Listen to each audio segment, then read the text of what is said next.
Welcome to Binge Theory, the coolest corner on the internet. Today is our 96th Oscar episode. We are going to be doing predictions on who's going to be winning the Oscars. And with me today we have Logan. Hello. And Megan. Hi, everyone. And we're going to go down the entire list. There's like 23 categories. We're going to try and burn through a few of them. Some of them we haven't even seen, so that's going to be an interesting bit of content. But let's start off with the original screenplay writing. Now, again, I think I do have an opinion on this one. Let me quick burn through the nominations. There's The Holdovers, Maestro, May December, Past Lives, and Anatomy of a Fall. Those are the categories for the writing for the original screenplay. Let's go with Megan. What did you choose for this one? So for me, I ended up going with Anatomy of a Fall. I personally, so out of all the movies that came out, I guess last year now, Anatomy of a Fall is actually, I think, my favorite movie that came out. And I personally think that I wish that it would be higher up. I mean, I don't want to spoil anything. I don't know if it'll win Best Picture, but I do think that, because it might not win that, it might end up just winning the Best Screenplay category. Just because I think the screenplay for that film is so good.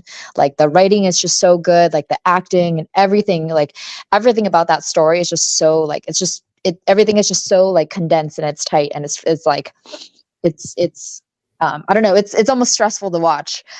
So I don't know. I think that the screenplay for that was really, really great. There are definitely a lot of really good options. Like The Holdovers was great. And I think Past Lives was great. But I think that Anatomy of the Fall is definitely the strongest out of all those films. Good deal. Logan, what did you pick? So for that category, I actually went with May December. Interesting. Now I didn't see that. Well, I didn't. So I caught some clips and things here and there. It was definitely will be on my list when it comes around. I think it was a Netflix one, so that shouldn't be too hard to catch eventually. But even in the trailers, the thing that struck me was just how almost uncomfortable it seemed, and how the writing, like the dialogue and just the writing and the story, like. The movie mirrored the uncomfortableness of the story, and I was really, really intrigued by that. It's not normally a kind of movie that I would go see, but it's definitely high up there. Yeah, that's a movie that I like. I thought I saw it. I thought it was very good. It is very uncomfortable to watch just because of the topic of it. I think my only thing is that I think that when the movie came out and when it was coming out during the film festival season, I think a lot of people were talking about it, and a lot of people were talking about Charles Melton as the male lead in that film, and a lot of people were kind of rooting for him for Best Supporting Actor in that category for that film. And unfortunately, I feel like it's kind of been overlooked a lot for award season, which is really unfortunate because I do think it's a good film, but I also think maybe because it is such a touchy topic, maybe that's why it hasn't really done as well around Oscar season.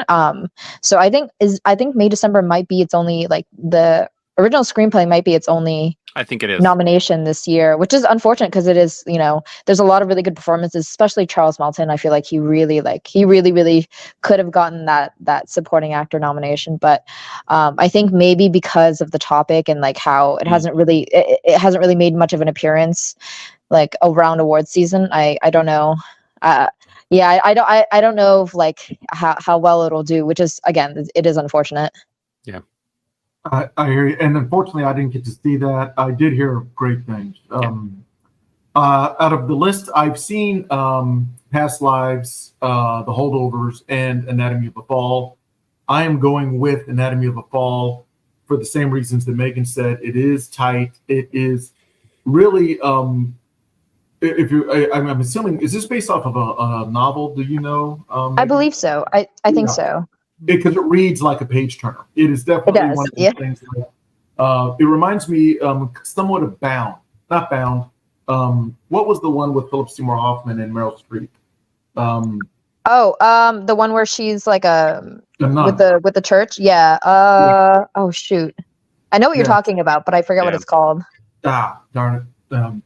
But yeah, it's just one of those things where you don't know, and you're going along for the ride. So yeah, it's no exposition and stuff like that. You're really just invested in the outcome. So we got our picks. And for those at home, if you want to keep track and be sure and write us if we're wrong, and I'm sure the internet will do that anyway. So Megan and I are for Anatomy of a Fall, and Logan is for May December. We will see who wins that, or if we could all be wrong. You never know. That is true. I mean, there's some good contenders in there. So I mean, like if it goes to Holdovers, if it went to Past Lives, like if it went to May December, like I wouldn't be angry. I feel like those are all really, really good options. There you go. All right. Okay, now, and this is writing adapted screenplay. So, now, and help me out here, Mark, Logan. You and Megan should probably have insight on this. The difference between writing an original screenplay and writing an adapted screenplay. Give me the gist of that, just so we can differentiate the two. So the adapted screenplay, I believe, comes from the whole adapted part. Is that it was already there was already some written form of it in the past. So could be a novel, could be a story, could be something. But I think it has to be originally copied from something else. Whereas original screenplay it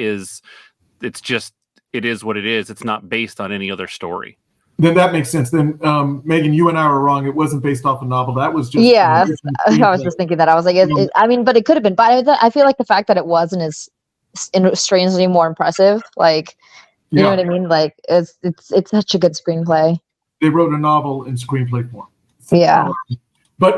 Thank you. So just for you at home, the adapted screenplay is taking from an existing story and translating it into a screenplay. So there you go. We're all wiser now. Okay, let me go through the nominations real quick. We have American Fiction, we have Barbie, we have Oppenheimer, we have Poor Things, and Zone of Interest. Ooh. Okay, Megan, you kick this one off first as well. So there's a lot of really good options. I think that there's a lot of really good ones. I personally, just because the way that I see award season going, I think it'll go to American Fiction, which is a really, really strong screenplay. It's a great adaptation, and I think it's really, really good. And I enjoyed that film a lot. So I do think it's gonna, lean in that direction. There are a lot of really great options though. I personally think that Poor Things and Zone of Interest, I thought those were very, very strong contenders as well. And, I could definitely see it going a lot of different ways. But I personally think that it's going to lean towards American Fiction. And that's an excellent point. I do want to be clear. These are predictions of who's going to win, not even necessarily the ones that we like the best, but based on what we know of the Academy and what you can predict. This is who you're rooting for, but who you expect to win. I definitely think that there's, when you do predictions, it's kind of who do you expect? Because there's definitely a lot that especially once we hit best actor, best actress, director, movie, there's definitely kind of the Oscars definitely point in certain directions. It might not be my personal, not personally what I want, but you can definitely always tell with award season which way they're headed. Absolutely. Okay, moving on to Logan. What is your pick for best adapted screenplay? So I agree. Actually, this time I agree. American Fiction was my pick as well. And you saw that, right? Or is it? I did see it. I mean, Jeffrey Wright. Come on, I know that's not the point of the category. No. My God, come on. Sure. Yes, finally, the guy Yes. gets his flowers, for crying out loud. Yeah. And it really is it's such a good movie, and I think he's done such a good job in it. And it's a strong performance, it's a strong story, like just overall, like it's a very well-rounded film. And I think it's very, very good. I'm like, honestly, like I hope it gets it. I think it would deserve that. And I went up, settling on this just for a little bit because we got to keep moving. But I also picked American Fiction. That was my selection as well. I've seen all of these. I had a pretty strong viewing year. And let me put it this way. American Fiction, one of the things that I loved about the writing for this in the script was it basically had two stories. And if you saw the trailer, you probably got the feeling that this was a typical, commentary on society and their prejudices, which it is, but it has an underlying story.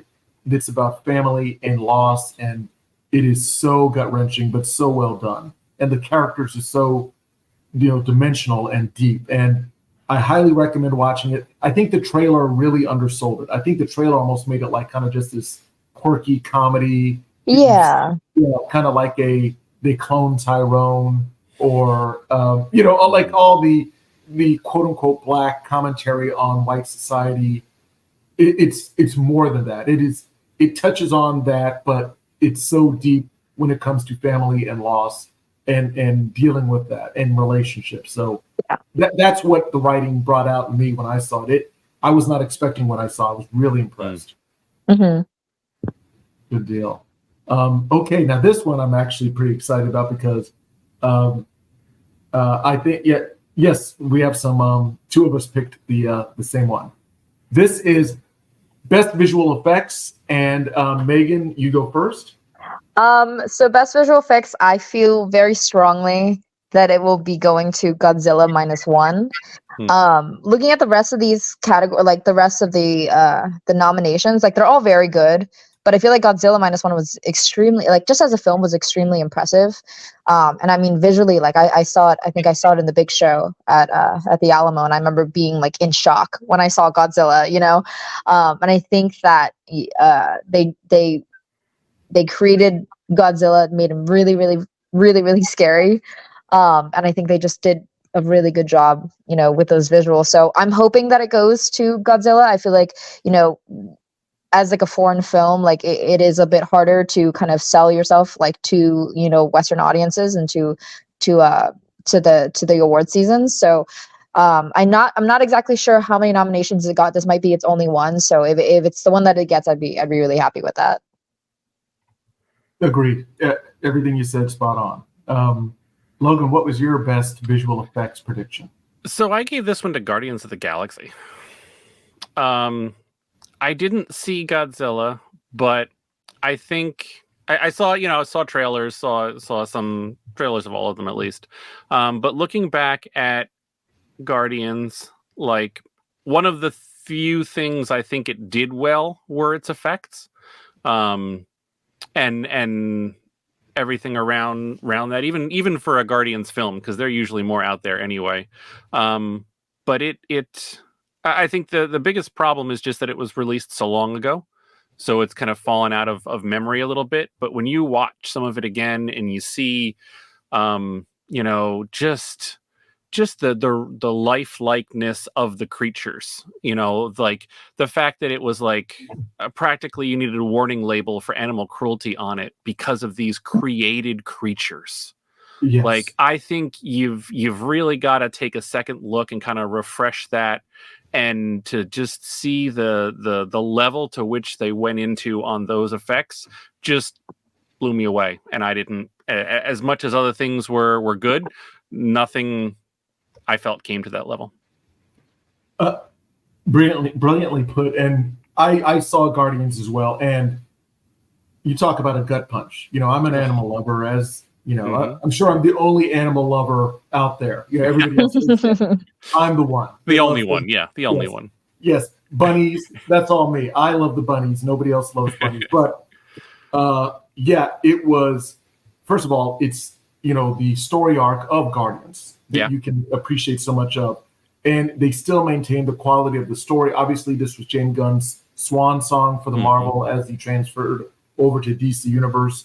But yeah, the Rocket, I mean, the animation the effects for him from the first Guardians was great. Oh yeah, and they just keep slightly improving upon it. And yeah, the Floor and Teeps and what was it, Lila?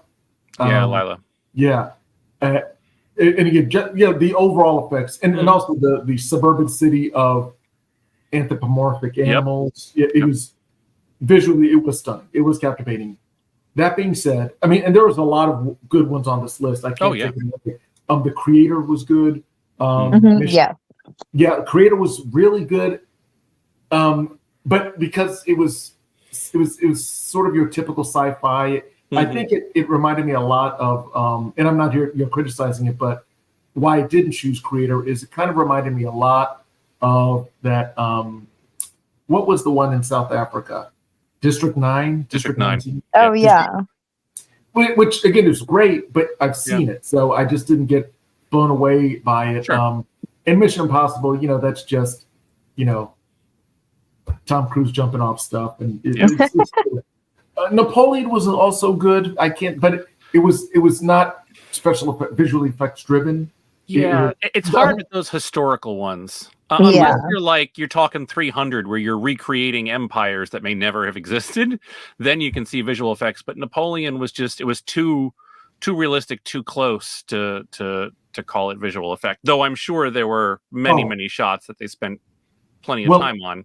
I'm sure like the field lost in that kind of story. Yeah. The field battles and when they were in Egypt with the pyramids. I'm sure that it was really, really good, and probably so good that we didn't even notice it. Yeah. But it's not resonating with me. What's resonating with me is, for the same reason Megan said, was Godzilla -1.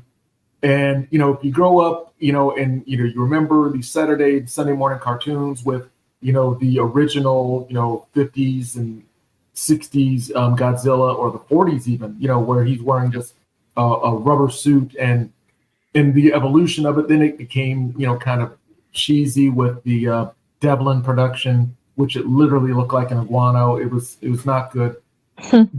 They made this Godzilla so imposing. And and again, I know we're talking about visual effects, but I just got to squeeze this in because, to your point, Megan, I don't think they're going to have a lot of Godzilla nominations. So I just got to say this. Yeah. Godzilla, the way they portrayed him and the way they shot him was amazing. And, but it takes place, right? It takes place post World War II, or like right at the end of World War II, and then post World War II. And that's kind of where Godzilla came from, the atomic age, the man messing with, godlike power, and Godzilla is the result. And and the way they shot it and the story of the people, this is the first time I even cared about the people in a Godzilla film. Because, normally I'm like, get him, Godzilla. Step on that, you missed one. But no, this one, and I'm sorry, I just got to put this out there. It's not going to spoil the film, but it's the story is about a kamikaze pilot that has a chance at redemption because he feels that he failed in his duties. And, he basically becomes a father figure for, these ragtag group of people that were basically, left, desolated by this war. And what now, Megan, was it from the war or was it from Godzilla? Because he got home and the whole place was decimated. I don't remember. It was definitely the war. It was definitely the war, and then also because Godzilla, I think in the movie is meant to be also like a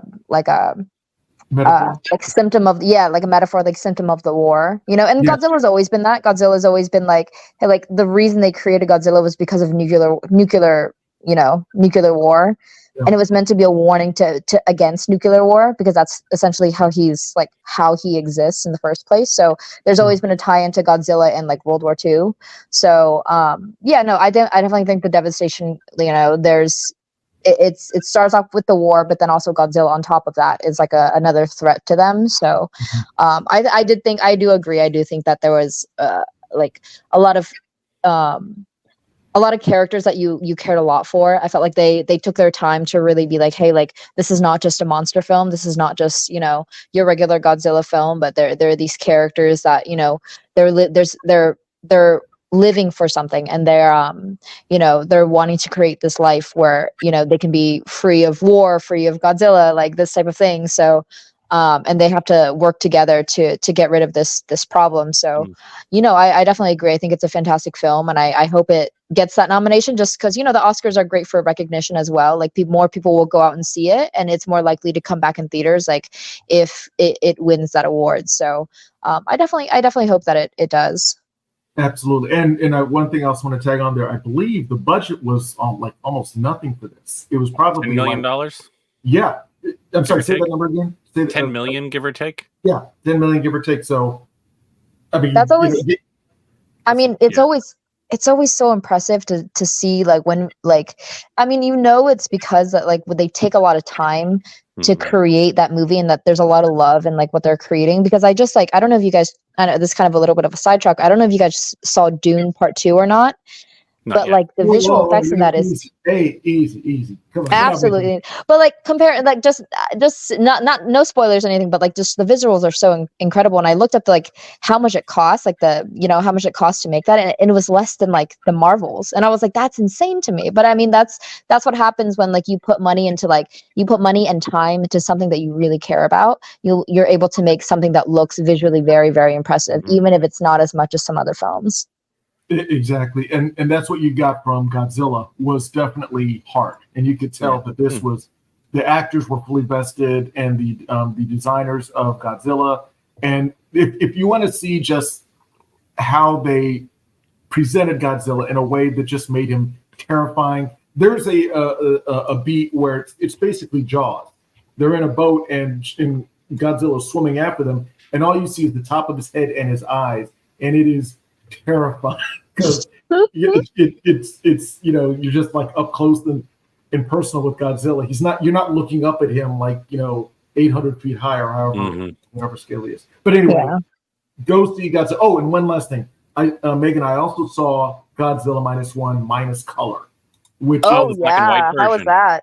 It was phenomenal. It upped it some more, because you're watching a black and white film of the 1940s. And it plays. So I definitely recommend seeing it. You should have seen it in the theater, because just the sound and the scale. But, you know, if you got a big TV and a good sound system at home, that'll work too. Yeah. All right. So moving along. Now let's go to best sound design. Okay, let me go through the nominations real quick. We got The Creator, Maestro, Mission Impossible: Dead Reckoning Part 1, Oppenheimer, and Zone of Interest. And what's funny is I get why some of these are on here, but let's go through our picks. Megan, who did you pick? I mean, I have to say this, and I think this is going to be the big sweep of the season, but I am going to go with Oppenheimer. I think that, I mean, in a technical sense, it is a very impressive film. And I think it is the Oscar favorite this season. And again, like a lot of these other films, incredible, like very, very good sound design. But I think with the type of movie Oppenheimer is, and knowing that it was Christopher Nolan, knowing all these things, like I definitely think that it's going to be going to Oppenheimer. And I think, you know, I think it deserves it. It's a great technical film. So so that's definitely my choice. I get that. I definitely get that. Logan, what was your pick for best sound design? So this one, and I think I was looking for, if I'm being honest, looking for categories to pick this movie a little bit. But I went with Maestro. I mean, Leonard Bernstein, like the orchestral arrangements, the just everything about that film. If the sound didn't work, the film didn't work. So while there were other other categories where I couldn't pick it, I felt like if there's going to be one, it's got to be this one. That's a good point. A film I saw earlier this year was, later last year was Tar with Cate Blanchett. And that, you know, great sound design. And you're right, if you're doing something based on orchestral arrangements, you need to have good sound. So that's a good. And you're right. I don't think it's going to be nominated for a ton of other stuff. So Unfortunately, not. No. So, and to the, not calling it politics, but to the practical application of the awards, sometimes they will say, well, we haven't, we're missing them. Let's at least give them this. So yeah, I could see that being a contender. Good call. I went to Oppenheimer, and pretty much for the same reasons Megan said. I think that Nolan, he's cranking out these bangers, and I will say that he's just him and his sound design and his visual effects team is just on this next level. So I think their technical application of filmmaking is just going to get awards back to back. So I'm picking Oppenheimer, and I just want to give a mention, a shout out to Zone of Interest. That was second on my list. First of all, it's a devastating movie. It's a hard movie to watch. I think it's an important movie, but it's not for everybody. I will say that absolutely. And it took place during the Holocaust. Yep. And they shot it in a way. Well, I don't want to get too much in the movie, but the sound design was unique for that period, and they used some interesting audio techniques, that kind of, makes you just aware of it. So I will just give an honorable mention to Zone of Interest. But yeah, I'm going with Oppenheimer as well, for my prediction at least. Okay. Next, we have live action short film. And, full disclosure, I have seen no short films this season. So I'm going to, just defer to you guys and say, hey, anybody seen any short films out there? Unfortunately not. I have not, unfortunately, either. I know that we used to show them at the Alamo. I don't know if we did it this season or not, or maybe I just missed it. But unfortunately, I did not end up getting to see that, which is always super unfortunate. Like, I wish it was a bit more accessible. But maybe it's just, it might be out there like on Netflix, and there might be like other ways to watch it. But unfortunately, I have not seen them. You're right. It's probably going to be online. Yeah. I used to catch them. Let's see. I don't think I've ever seen them at the Alamo, but I used to catch them at Landmark Theaters. I would catch them either in Bethesda or up in DC. And I loved it because it was just like, 10 films back to back, and, just different directors, different languages, different subject matters. It was a buffet of cinema, if you will. Yeah. Yeah, when I can't get to see them, I'll normally try and just watch the trailers and see, like, does the trailer make me want to actually search it out? And like for these this year, 4 out of the 5 was like, oh yeah, I actually really do want to go find where these are. I mean, the After, I think, is probably going to be one of the harder ones on to watch. But I mean, I guess in kind of that single person perspective of kind of dealing with how someone handles loss and just guilt and grief and all of that, like, could be, done well. The clip I saw of Night of Fortune just looked really fantastic. The trailer for The Wonderful Story of Henry Sugar just seemed insane, which, I mean, Wes Anderson, so not terribly off there. And then Red, White, and Blue hits a little close to a lot of things we're dealing with in the country right now as it is. So, yeah, I don't know. Even trying to guess like what the prediction's going to be, it's hard to know which way they're going to lean. Do they hit the timely, social American social current kind of stuff, or do they go to a really, I think the only one, not the only one. Red, White, Blue is a couple names that you'd recognize, but I mean, The Wonderful Story of Henry Sugar had Benedict Cumberbatch and I think a bunch of others in it. That was probably the most star-laden short that I think there was of these 5. So even trying to guess which way, the Academy is going to pick, could be anything this year. Yeah, I hear you. And forgive me, I got a little ahead of myself because I didn't see any of these, but let me just quick rattle off the nominations. The live action short nominations are The After, Invincible, Night of Fortune, Red, White, and Blue, and The Wonderful Story of Henry Sugar. I do remember hearing a little bit about the wonderful story of Henry Sugar. Obviously, Wes Anderson. That's what probably made me remember it, but haven't seen it. And definitely, if you see it on line, try and catch it before the Oscars, so you'll at least have somebody to root for. All right. Mm-hmm. And I think we're going to have a little bit redundancy to animated short films, which I love animated short films, but I have not seen any this season. Let me quick go through the list. We have A Letter to a Pig, and I know nothing about what that is.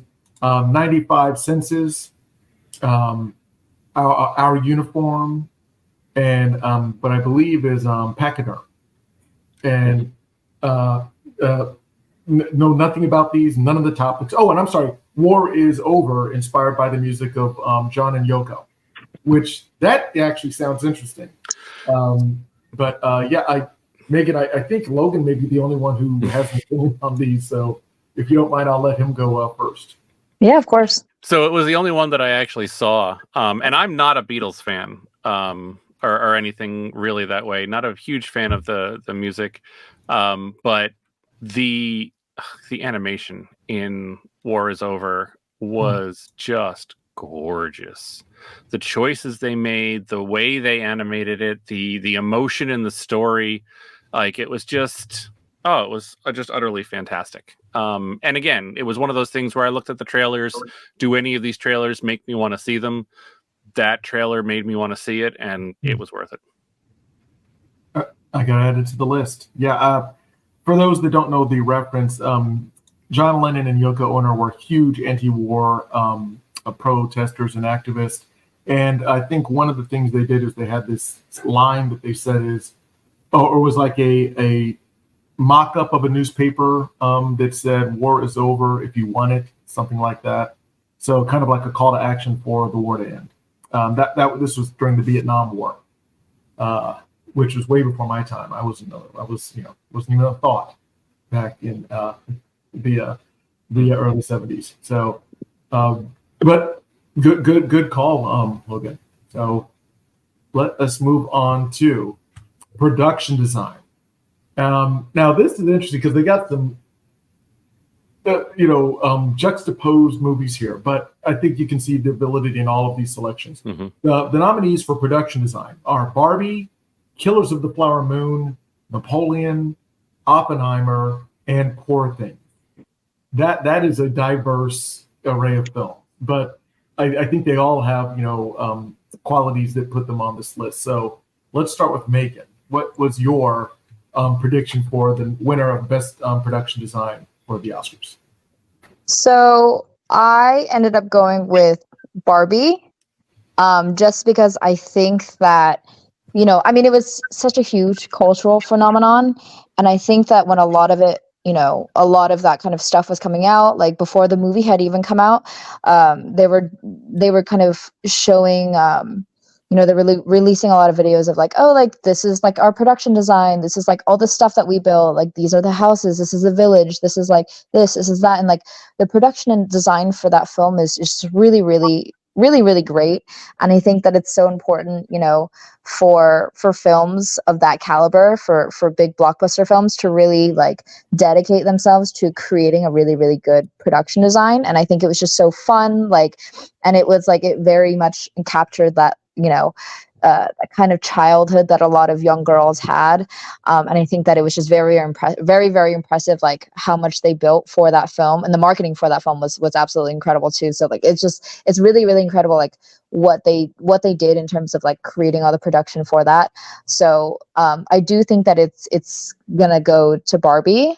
There are a lot of really great options too, for this category, but I do think that they're leaning towards Barbie. Good points. Absolutely. I can see I can see what you're talking about in regards to the overall production of that. I mean, it was crafting a world, and a world out of plastic, if you will. Logan, what was your pick for production design? So, yeah, I mean, it was a hard category, harder than I feel like it's been in past years. The flip of the coin, I can totally see Barbie, like no question there. I think it would be easy to see Poor Things as well, especially just those sets and just everything about that world they built was so rich. But here's where and again, maybe a little bit of wishful thinking, but I gave it to Napoleon. I felt like this is the kind of category where a historical epic like that, kind of the production design of that historical epic, can shine if it's going to shine in a crowded contest. So hopefully I went with Napoleon. Again, there's no wrong answers here. These are all good, and I see the value in Barbie, obviously, and in Napoleon, because I saw Napoleon, and some of these sets, we're talking, when was Napoleon? Like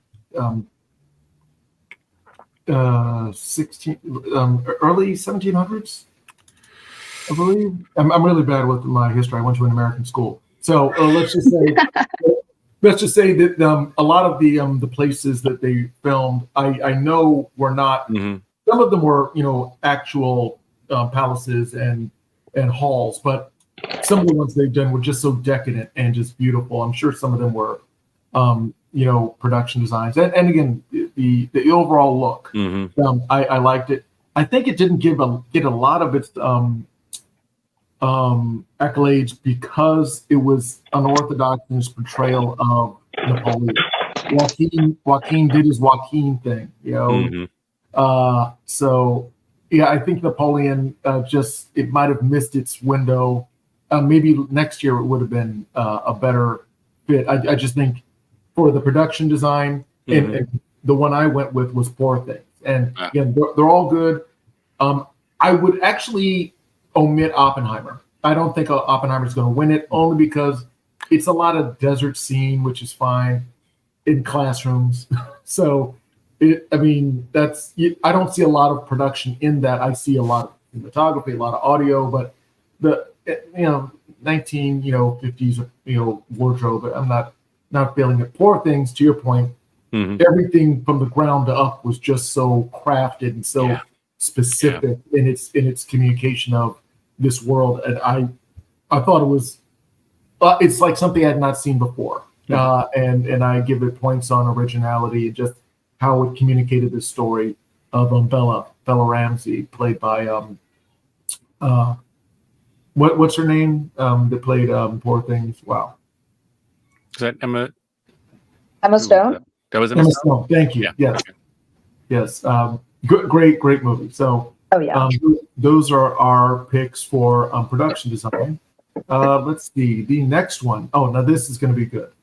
We're going to original song, and thanks to Logan, we know the difference between a score and an original song. I think we all knew that, but yeah, this is definitely going to be. I think it's going to be a little obvious. So yes, Megan, let's go with you first for music original song that you think is going to win. Okay, so original song, I definitely think that it's going to go to the Billie Eilish song from Barbie, just because I think it's such a fantastic song, and it's like, I think it's a great song just in general, but I think that in the use of the film, like, it's such like a huge moment for like what that story is about being a woman and coming into your own, like, in a society that doesn't really look out for you. So I think that it's a song that a lot of people really connected to, and I think that of course, again, like, I think that Barbie was such a huge phenomenon, and kind of like the direction kind of points to in that direction. But again, like, I think it's just so fantastic, and definitely I think it's going to be going to that. And let me back up and list for music original song. Okay, so the first nomination is The Fire Inside, and that's from Flaming Hot. I'm Just Ken from Barbie. It Never Went Away from the American Symphony, and let's see, Wazahazi. It's a song for my people. Oh, but that's from Killers of the Flower Moon. And like you were saying, what was I made for from Barbie? So first of all, having 2 Barbie nominations, can you do that? Is that accepted? I guess so. I mean, they were both incredible songs. I mean, Yes. Just incredible. So, and you did see Barbie? Oh yeah. Oh, yes. All right, cool. Yes, cool. I did see Barbie. Yeah, Barbie. Again, I give it. First of all, it was very creative, and subversive in a good way. Mm-hmm. You know, it wasn't mean spirited or anything like that. Oh yeah. Which I can always appreciate. And it was so much deeper and better than it had any right to be being about a toy. Like, just amazing. Like, it was incredible. Well, and I'm sorry, Logan, let me officially, ask you, which one did you pick? I also went with What Was I Made For. I think, I'll put it this way. I think if Billie Eilish hadn't sang it, I might have gone with It's Just Ken, because in the, I don't know, they're can you give it to 2? Like, it's like in some ways you want to give it to both of them, because there is no I'm Just Ken without What Was I Made For, or vice versa. Like, the emotions of each other kind of play off each other, and just the way that the story has those dynamic viewpoints in a way, or what turned them into a dynamic viewpoints. But there's something about Billie Eilish's performance in it that just, I listened to all 5 of those songs just on one stream, kind of straight through, and it that one just stood out heads and shoulders above the rest. Gotcha. And it's hard to say, because I think we're all rooting for Barbie. Yeah. In that respect. Yeah. I, however, went with I'm Just Ken. And because, again, I think the one that had the more heart was What Was I Made For? Mm-hmm. And I think the one that has the zing and the appeal, and the Academy can wrap their head around, is going to be the I'm Just Ken. And it's got all the buzz. It's got all the buzz, and people are going to want to. And I hear Ryan Gosling's even singing it himself at the Oscars. Exactly. So how can you have that? And again, it's it.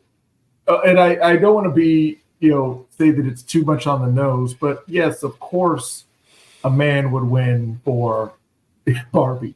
And it's because that's well, there's that.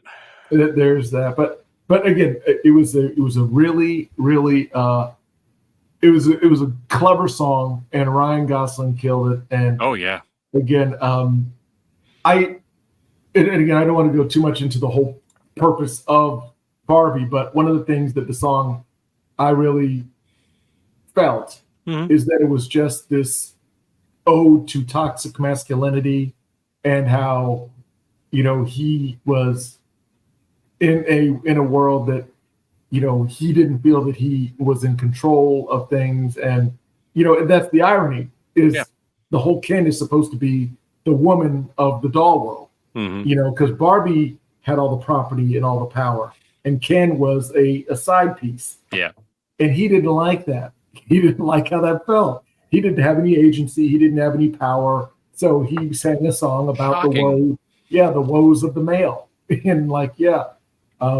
so I think that, again, brilliantly done. Yep. And okay. And I think unfortunately Megan had to drop off for a second, but I bet she'll be back.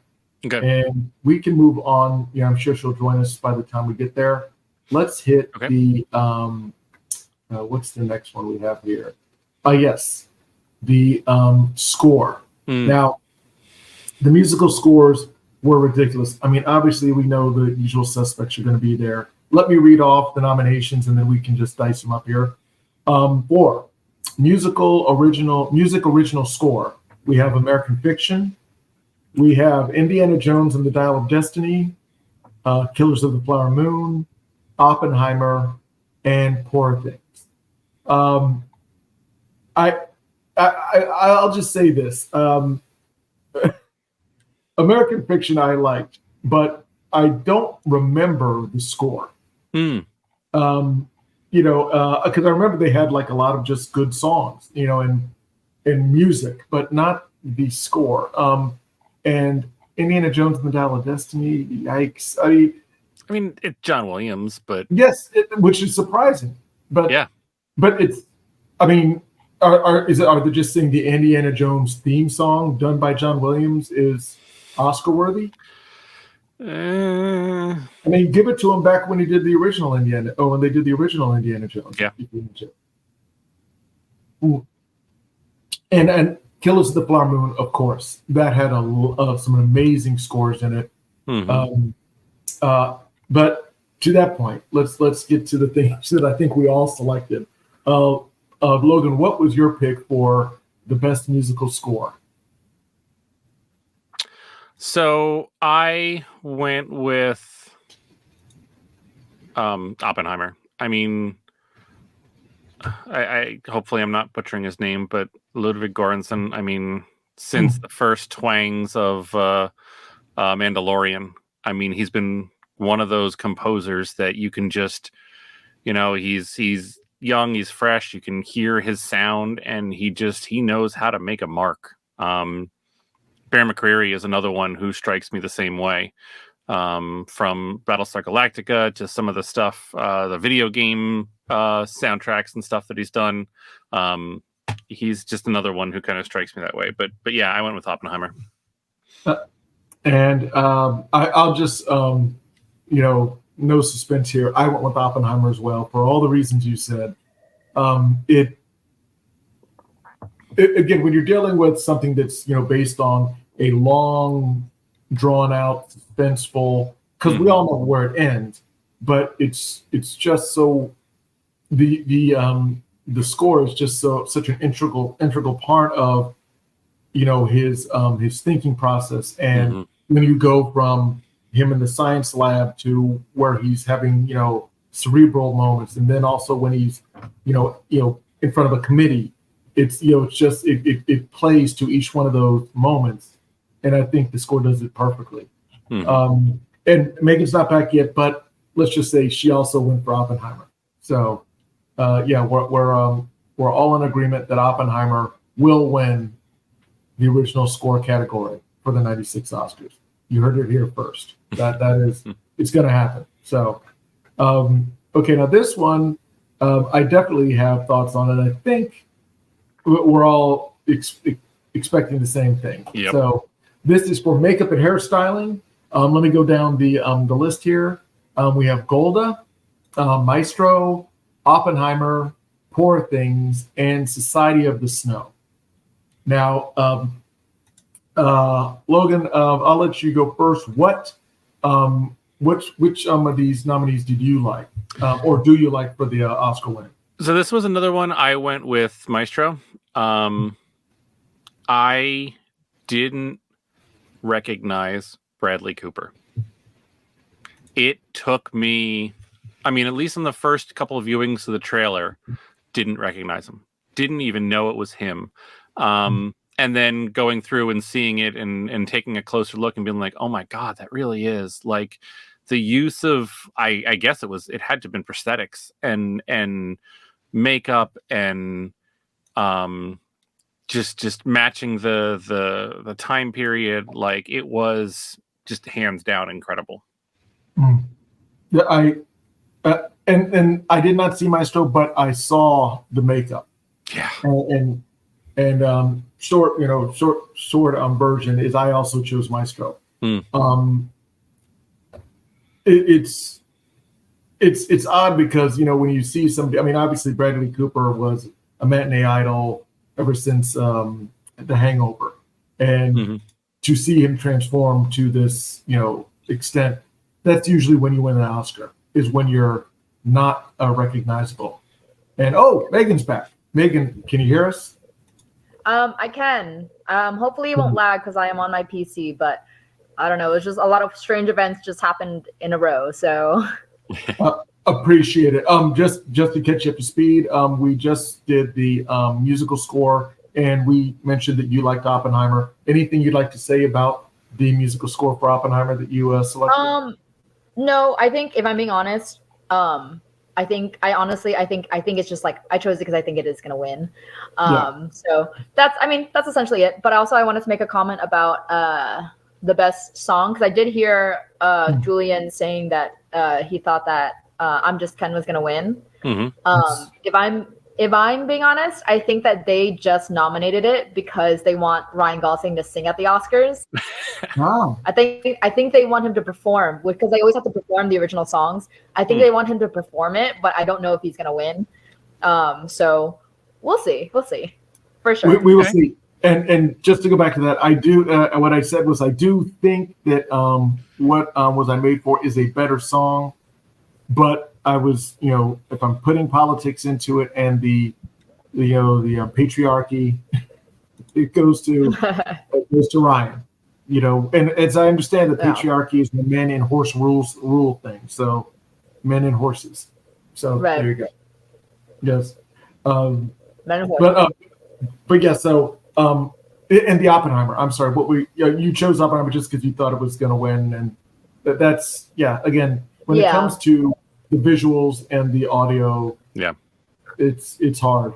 It's hard to even have any conversation where Oppenheimer's not going to be at the front of the list. So good deal. All right, but right now we're up to makeup and hairstyling, which is very interesting. I'll go through the list real quick. Or did I already? I'll do it again. Golda, Maestro, Oppenheimer, Poor Things, and Society of the Snow. Logan chose Maestro, and so did I. And Megan, can you tell us what you chose for makeup and hairstyling? I'm going to go with the same thing, just because I think that I know they use kind of like prosthetics and stuff on Bradley Cooper, and I feel like makeup and hairstyle, they love, like the Oscars, they love that. They love when a young person turns old. That's like their favorite type of immediately if you have the main characters like a young guy that they make old, it's immediately going to win. So I also think I think it's going to go to Maestro as well. Facts.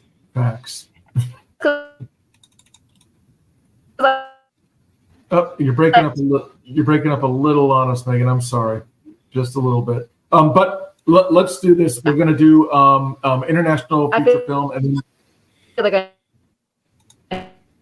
going to do international feature film, and then we'll cut back. Oh, Megan, I'm so sorry. You were breaking up really bad. Let's do one more, and then we can go to a commercial break. You still there, Meg? Megatron? I am, yeah. I knew it was going to be laggy just because my computer is so old. No worries. We'll do this one last one, then we'll go to break. This one is the international feature film, and let me quick give you the nominations. Okay. Il Capitano, Perfect Days, Society of the Snow, The Teacher's Lounge, and Zone of Interest. And Megan, since you're lagging a little, I'll let you go first, and maybe you can get it out quickly without any technical issues. Hopefully. So I am going to say very quickly, I do think it's going to be Zone of Interest, just because it's the big international film of the year. I did watch Society of the Snow, which I thought was very good. But I don't, I think in the caliber of what the Zone of Interest was and kind of the hype, that kind of the talk and the hype that's been around that film, I definitely think it's going to go to Zone of Interest. Good point. Good point. And Logan, what was your pick for international feature film? So my pick actually went to Perfect Days. I haven't seen a film that takes its time like that, I think, maybe ever. To just watch the expressions of the day play out on the main character's face. There's so little dialogue, so little going on, but so much going on at the same time. And it was unlike anything I feel like I had really ever seen. And it was a very pleasant surprise. Yeah, definitely Perfect Days. That's what I got to add that to the list. I did not see Perfect Days. Unfortunately, the only one that I saw, but I stand fully behind saying this, is The Zone of Interest. Again, rough watch, very rough watch. It's anything dealing with inhumanity is rough. Yeah. The thing that I think this makes this such an important film and such a relevant film, I hate to say, is the acceptance and the bureaucracy around the inhumanity. It's not just bad guys being bad. No, it's a business. It is a political decision to do certain things to a group of people and justify it and do it in an economic and expeditious way because it benefits them. And it's just the detachment of humanity while doing these inhumane things is just astounding to see it that in this modern age, because it's not too long ago. It's something that I think needs to be watched, but take off the day because it's rough. It's a rough one. So yeah, that is what I chose for international feature film, Zone of Interest. We are at the halfway mark, and we're going to take a small commercial break. Be sure and you go, eat your popcorn or wash your hands or whatever you do, and come back. We'll be back shortly.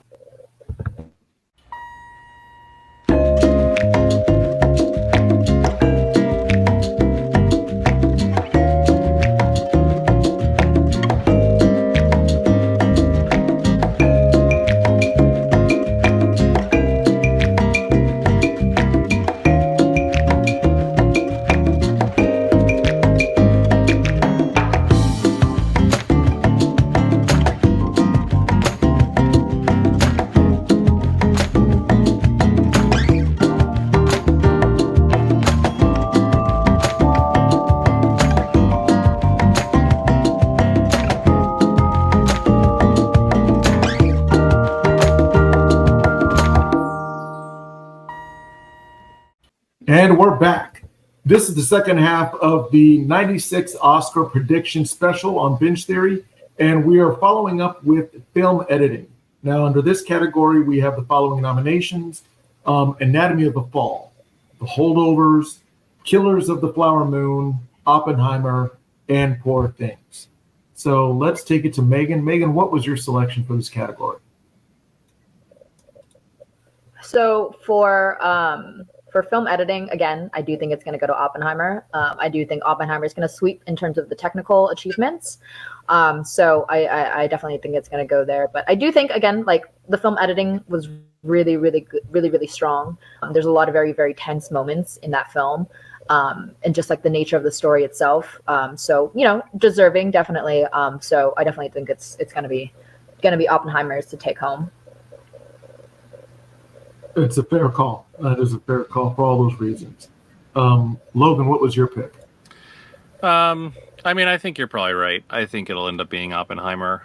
If anything, I was hoping, this might be one where Poor Things could make a showing. So I'll put my my flag in the dirt there and say I'll go with Poor Things on the off chance that maybe they'll think Oppenheimer's getting enough and that can deserve it by itself. Because again, any other year and it would have been a shoo-in.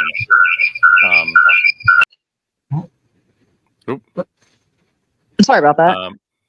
No worries. You're back. All good. So yeah, any other year, I think Poor Things would have had an easier time. But Which is, I think you're right. It's very unfortunate because Poor Things was also one of my favorite movies of this year. And it's just like, it sucks because I do think it's going to get, there's always years where like certain movies sweep. Yeah. And then like, there's always like one movie that like comes out that's really, really good. But unfortunately it kind of gets buried under another movie. So very unfortunate. But I do think Poor Things was very, very strong. And I do like, if it gets any if it like wins any nominations, I'll be very happy. Yeah.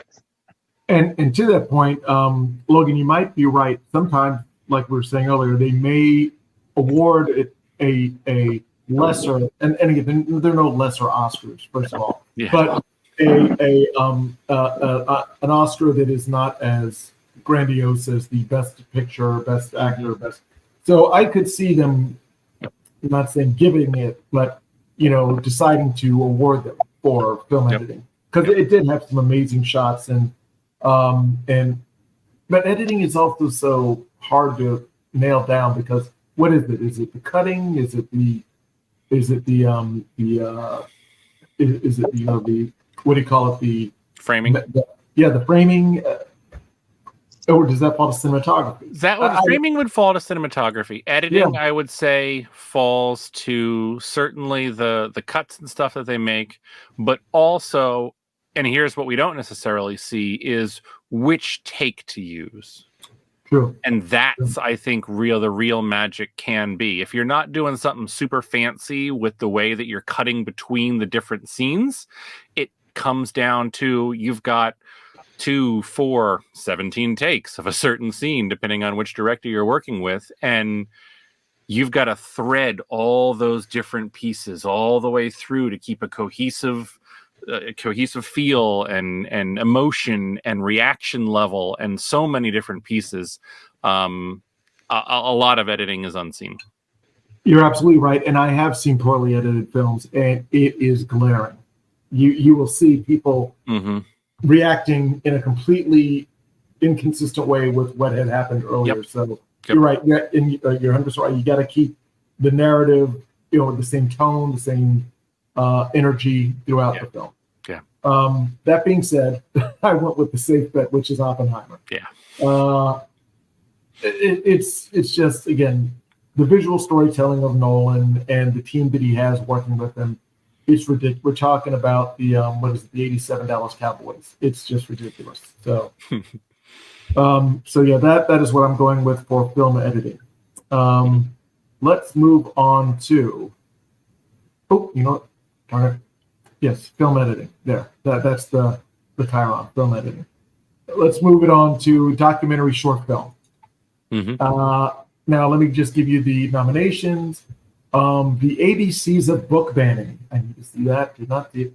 The Barber of Little Rock, Island in Between, The Last Repair Shop, and Nai White Pole. And I apologize in advance for the total mispronunciation of that. But yeah, those are the nominations for documentary short film. Let's see, Megan, do you have a pick on any of these? So unfortunately, again, was not able to watch any of these. I will say though, that last one, the Nai White Pole, that was it's like a Chinese short, and I've heard things about it. So it's definitely something that I want to watch. And if anything, always supporting Asian filmmakers and things like that. Especially as a Chinese person, a Chinese American person. So if it wins, that'd be really great, and I definitely, it's something I'd like to check out. But unfortunately, have not seen any of the following films. Gotcha. And what did you think about The Last Repair Shop? Not sure. I haven't seen it. Oh, okay. I think you might have mischecked it. In our, we have a production notes where we pre-select things. So, but no worries. So. Sorry. No, you're good. You're good. And Logan, what was your pick? So I also hadn't gotten to see any of these, but looking through some of the clips and trailers and stuff from what I could find, I went with The Last Repair Shop mostly because I feel like there was a dearth of a feel-good pick anywhere in the rest of these categories, and I feel like you always, I feel like there's always room for that in an award show. So, the story of people working to maintain instruments for, the 80,000 kid LA school district, that kind of gives you all those warm fuzzies and, tells a good short story. So I went with that one mostly just on the hopes the Feel Good would win, not because of anything actually. I gotcha. And sometimes it's just a feeling. So, yeah. And that being said, I didn't initially have one, but looking back at the nominees, I went ahead and checked my box for the ABCs of book banning, only because I'm really interested in seeing it. And based on literally no insights into the film and how it was done, I'm going to pick it just to be disruptive. And Love it. Love it. yes, and I'm going to take a big stand here. I want a lot of praise for this, but I'm against book banning. So that makes me, I get the flowers for that. 'Cause Gold stars. there you go. Okay, next one we have the documentary feature film, which you would hope if we can't watch a short film, we might as well watch a feature film. And let me tell you the nominees for this. The first one is Bobby Wine, The People's President. The second one is The Eternal Memory. The next one is Four Daughters. The next one is To Kill a Tiger. And the final one is 20 Days and Mariupol. So, Megan, what was your pick out of the documentary feature film? So mine. So again, like didn't unfortunately watch any of the films that were nominated. I think what I've heard so far is like 20 Days. I've heard that, like, in terms of like what I've heard, like in terms of like what will kind of most likely win. That's the one that I guess has been pointed to. The only one that I've really like heard things about though is Four Daughters. It was a film that was playing at a cinema they were showing it as like a special feature. So it's the only one that I've kind of really heard about. So unfortunately have not seen any of these films, but what I've been hearing is, 20 Days is kind of the direction they're going. Yeah. And Logan, what was your pick? Yeah, I also went with 20 Days. It was also the only one on the list that I did get to see. Hard, rough, but also very timely, and I think it's the right story at the right time is really, I think, one of those things. Some of them I think you could tell any year. I think any other year I might have gone with To Kill a Tiger. That one in particular also kind of struck a chord, and I think tells a story, but unfortunately it's a little more timeless of a story as compared to the situation that 20 Days goes into. So I think 20 Days is the right documentary for the right time for this award ceremony. Good call. I didn't initially pick one. I've seen none of these, but I want to be the dark horse in this one. And I'm just gonna do To Kill a Tiger, just to put that name out there. I don't know what the subject matter is. I'm assuming there's a tiger involved. No, actually. So To Kill a Tiger is actually about the story of a father in India whose daughter was gang raped, and dealing with the implications of that and how India kind of views rape victims and that sort of sexual purity, identity, all sorts of stuff. And the fact that the father is taking such heat and flack and just so abnormally because he's supporting and standing up for his daughter and trying to make a change and do something different. And while again, like it's nothing, unfortunately, nothing new in India, nothing new in the world. And I think that timelessness of it, unfortunately, is what causes it to not be my pick for this particular Oscar. But that doesn't mean that it's not a very timely and moving documentary for anybody who knows a woman in their life. Quite frankly, doesn't even have to be a father of a daughter. Exactly. Now I have to see it because and again, don't judge a book by its cover, because I thought it was going to be something like a boy befriends a tiger, and that's a much darker story that you're telling. It is, yes, it is. So, but I want to check it, and it's definitely something that you hit the nail on the head. Cultures and the shaming of women for things that happen to them. It's ridiculous, but far too common. Yeah. And there you go. So let's move on to something very lighter in context. Let's go on to costume design. So we get to see all the lovely, apparel that everybody wears in the movie. So the nominees are Barbie, Killers of the Flower Moon, Napoleon, Oppenheimer, and Poor Things. Good list. I'd say that's a good list of nominations, just because they're all wearing something. Let's no nude films in this list. That's true. Exactly. But yes. So Megan, what was your pick for best costume design? So again, like you said, a lot of really, really great options. I do kind of think it is going to go to Barbie again, just because I think with I don't know, all of the excitement around the film, just again, the reason I chose production design as well, they were releasing a lot of behind the scenes things, and they were really, really excited to create this kind of real life for this movie and this character and this this doll and this figure that people have known for such a long time. And I think that Barbie, she is somebody she's a fashionista. She's somebody that's supposed to be very iconic in terms of her fashion and things like that as a girl's Barbie doll. So I think, and it was a very, very fun kind of it was a lot of fun costume designs, a lot of really fun choices. So, I do think, again, also with the popularity of Barbie, I do think it's going to go in that direction. That being said, though, there's a lot of great options here. Poor Things, the costume design of Poor Things was absolutely incredible. Again, if Barbie doesn't get it, if Poor Things got it, I would not be mad at all. I think the costumes in that film were incredible, along with Killers of the Flower Moon, which unfortunately hasn't really received that many nominations or has a lot of buzz around award season, just because I feel again, it's one of those films that's kind of getting buried under other films, which is very unfortunate. But costumes in that film were really great as well. But at the end of the day, I do think it's going to go to Barbie.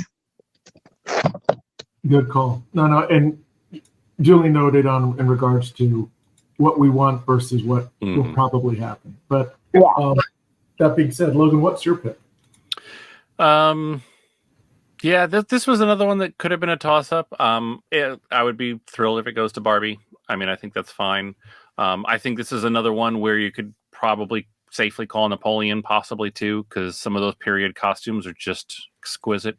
But I went with Poor Things because that just had it a notch above the rest. And again, maybe it is even more wishful thinking than Napoleon, but if it's going to get anything, those costumes were epic. Again, all in the right column. I would say to what you both pointed out, Barbie, the one scene that sticks out in my mind with Barbie was when Ken was, of course, kicking Barbie out of her own house, and he was throwing all of her outfits out, and he's naming the outfits. And it's just hilarious because I was not a Barbie, connoisseur or enthusiast, but when he's throwing out all of these outfits, and they're actual Barbie outfits apparently, but it's just it is hilarious, and again the aesthetic of Barbie, it's really interesting. I think Killers of the Flower Moon, and this is such a Hollywood thing because it took place in a let's just say a more European setting, it was, what did it take place in the 20s? I think, or the late 1800s, because no, there was cars. So it was probably the, the 1910s, 1920s that it took place. And because it was not, say, for example, on native land in the Hollywood version where people are, on horses and wearing traditional, attire, I think the costumes probably suffered in that because it's just a period piece. It's not, it's not as ethnic specific as people probably would be excited for when it comes to cultural movies like Killers of the Flower Moon. Still great wardrobe, but I think it was, because people were in, East European clothes, for whatever lack of a better phrase that is. Napoleon, you're 100% right, Logan. Napoleon was a period piece. Great. I mean, Napoleon, he's wearing the hat and with the whole thing. So I would root for them as well. Oppenheimer, not so much. You're talking about just some guys in suits. I'm sure it was very accurate. So yes, you nailed it. Yeah, accurate guys in suits. But Poor Things, just the imagination and the palette in those outfits. And one of the things I think that Emma Stone's character, what's her name, Bella Ramsey, when she dressed how she felt, and it was not according to any sort of societal sway. So her outfits, when you see them, it's almost like how a child would. And she, essentially, is a child-minded. So she's dressing how she feels and the color she wants and the her that she wants to put out there. So I think a lot of the costume designs and Poor Things were just so unique, and that's why I give it the flower, so to speak. So we're all officially choosing Poor Things. Barbie might win, but we're all saying we like Poor Things. I don't know. I think it's going to be, like kind of what is, because I do think Poor Things was the best in terms of costume design, but I also think they're going to have to fight against Barbie, which was like a lot of the costumes were meant to be very iconic. They're like, because a lot of those costumes came out and people were like, oh my god, like we can do this, like Halloween costumes, like toys, like this and that. So I think it's going to be about like actual like really really good costume design, and like costume design that it's really good but also meant to be kind of like, hey, like this is meant to be like a cultural thing as well. Like people are going to want to go out and buy these clothes and dress like this and do these outfits. You know what I mean? So it's going to kind of be difficult to tell which one it goes to. That is a fact, Megan, because I'm going to start wearing sunglasses on top of sunglasses. That's the fashion tip I got from Barbie. Let us move on now to animated feature film. And this actually, I've seen a few of these, and I thought that this is a good character. Now, have they always had animated feature film categories? Yes. Okay, good. Yeah. Well, good. Well, I have opinions on this one. So let me go down the nominations. We have The Boy and the Heron, Elemental, Nimona, Robot Dreams, and Spider-Man Across the Spider-Verse. I've seen a few of these, but wanting to see, which ones we're coming down on. So, Megan, what is your animated feature film prediction for the '96 Oscar Awards? So there were two options that I was kind of going with. The two being The Boy and the Heron and Spider-Man Across the Spider-Verse. Sorry. And both really, really great films and very highly anticipated films. But at the end of the day, I do kind of think it's going to go to Spider-Man, just because I thought it was, I mean, the animation in that is just unparalleled. Like it's doing stuff that other animated films just aren't doing. And the story is incredible. Like animation's incredible. Like just everything about it. I think it would really, really, really, really deserve that win. So, yes, I think my choice would have to be Spider-Man Across the Spider-Verse. Boy in the Heaven was great as well, but I really do think it's going to go. And I do think, I think in general, like, because the first one won also, like the first Spider-Man movie won Best Animated Feature as well. So I think there's just a kind of a love there for that film. So I definitely think it's going to be them. Good points across the board. Logan, what was your take on the animated feature film? So I had a lot of the same feelings, but I landed on the other side of the coin with The Boy and the Heron. I feel like as much as there's the will I retire, won't I retire aspect of Miyazaki, I think this is getting close to he's not going to have a choice but to retire soon. So I put it in that category. I think as much as the animation was great, the story was great, like the whole film just as a whole was just, I don't know, you can just relate to it on an emotional level, and I think more than the superhero escapism that I think we've had for decades now, I think the story of or in the boy and the heron. Just I don't know. Maybe it's hopeful, but might make it win out. Yeah, good point. And again, I saw The Boy and the Heron in theaters, so I was glad I was able to see that. And you're right, Miyazaki. I mean, come on, how old is he? He was born in 19. He's 83 years old. 83. So, yeah. He should be president. You know, going at that age. But that being said, The Boy and the Heron was a great film. And you know, I also like Elemental. That one, you know, Elemental was adorable. Yes, it was. And they're doing that. They're making these heartfelt stories that have resonance to larger themes, but they're still digestible for a younger mind. So I like Elemental. I did not see Nimona or Robot Dreams, but ooh boy, did I see Spider-Man.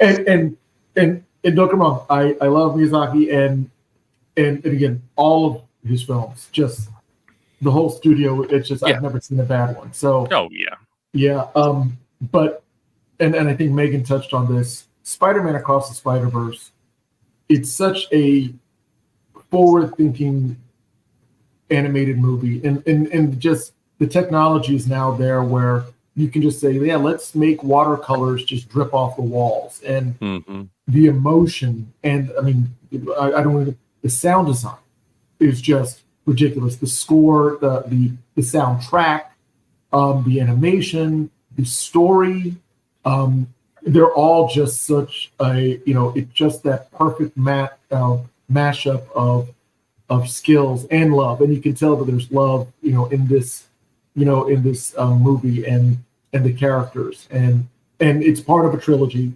So there's going to be a third one. There was Spider-Man Into the Spider-Verse. Is that right, Megan? I think it's I forget what it is called, but yes, there is going to be a third in the trilogy.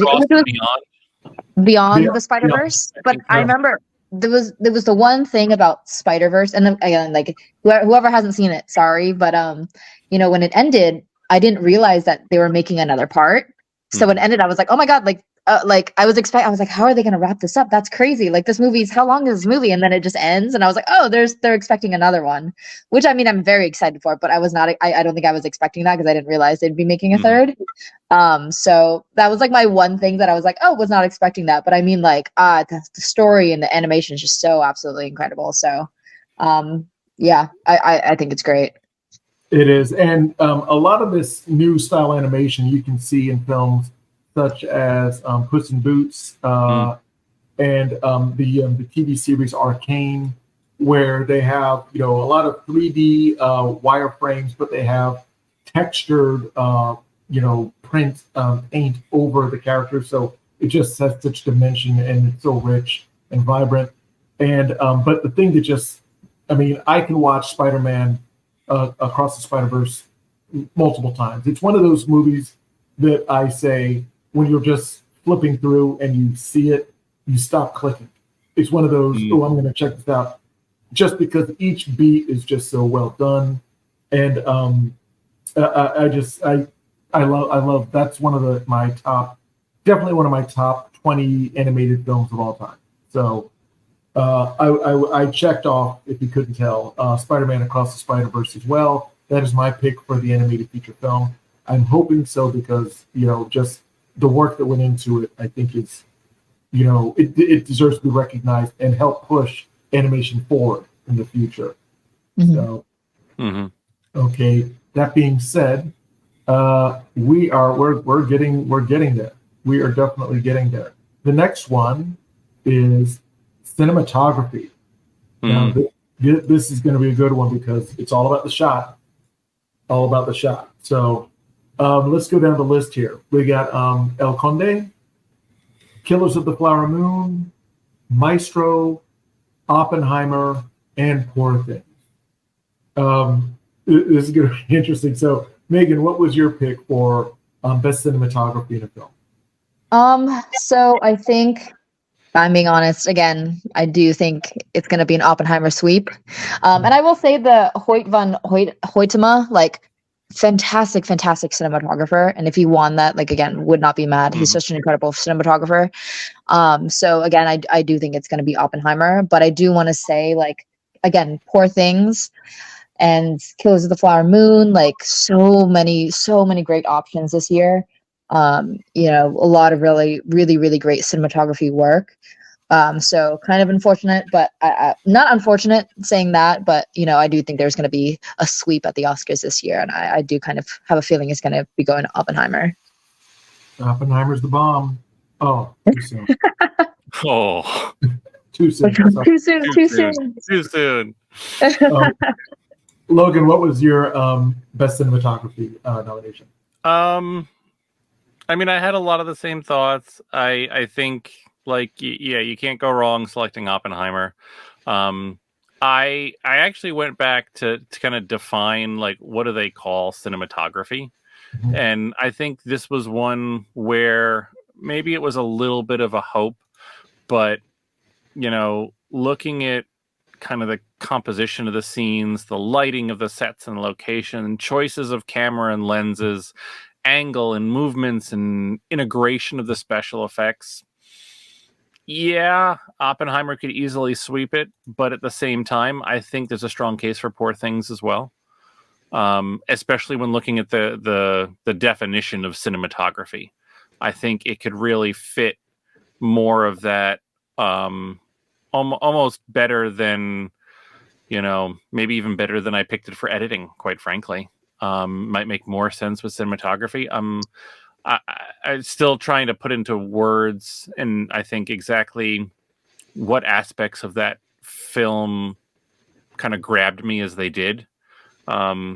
So I might, again, be trying to fit it into these categories because I'm going to try and fit it in somewhere, but I'll go with Poor Things here. And if I'm wrong and it's Oppenheimer, that's fine too. Poor Things. One of the things that jumped out at me is, again, it's surreal. A lot of the stuff is just not physically possible, but some of the images are just so lush and just they capture the imagination. And I can, sure, why not? Cinematography. I see that. That being said, my safe bet is with Oppenheimer. Yeah, because, you know, it's the vistas, and the big bomb, and, you know, the way they communicate that. I mean, some people were disappointed with just, you know, spoiler alert, they don't show all the bombs. They show, you know, the testing of the bombs, but they don't, you know, go into the presentation of, you know, what is it, Fat Man and Little Boy or something. Yes. I forget the name of the actual bombs, but yeah, they don't show those. They show like the footage and all that, but, you know, they show the testing of the bombs, which is still spectacular, the way that they shot that. And also their way of, I guess, presenting fusion and just how that would look in a mind's eye. So it's, I give it to Oppenheimer because and also when they cut to black and white, I mean, that's a whole, it's like a movie within a movie. So you're true. Yeah. All right. So yes, cinematography. That's my pick. All right. So the next one, we're getting down to the wire for the big boys. Oh boy. So, yes, directing. Okay. Directing. So let me give you the nominations for directing. Anatomy of a Fall, Killers of the Flower Moon, Oppenheimer, Poor Things, and Zone of Interest. All of these we've mentioned earlier because they're all, you know, the cream rises to the top, as they say. These are all great films. Megan, what film did you choose for Best Director? So many fantastic choices. I will say, like, I think that these choices were really, really great. I think that's a very, very strong category. And I feel like sometimes it's a miss. Sometimes they nominate people and you're like, like, this person could be here instead of this person can be here instead of this person. I think it's a very, very strong list. And obviously there's a lot of there's a lot of people that could have been added to this. Like unfortunately there's only five people they can nominate. But I do think this is, I think this is Christopher Nolan's year. I think that, he's finally going to get his Oscar. I don't know if he's ever, I think this is going to be like, if he wins this, it'll be his first Oscar he's ever won. And it's, for Oppenheimer. And I'm not going to say that, like, I don't know. Sometimes, like, I feel like, people get nomination, like they win nominations just because, like, it's kind of like a lifetime achievement award. So I don't know if this is one of those for him or not, because he's done a lot of really, really great films in the past. And some films that I did like better than Oppenheimer, but I do think that this is the year for him. And if he gets it, like, very well deserved. He's been such an iconic director for almost like over a decade now. So it would be well deserved. Well stated. No, excellent point. Logan, what was your pick for best directed? Yeah, I mean, at some point, like, you just have to bow to the inevitable and just go with what you know, and it's going to be Oppenheimer. Like, Christopher Nolan just, knocked that one out of the park. Yes, I think we're all bowing to the will of the golden naked man. It is a Nolan award show. I too think that these were some amazing selections. Yeah. I loved Anatomy of a Fall.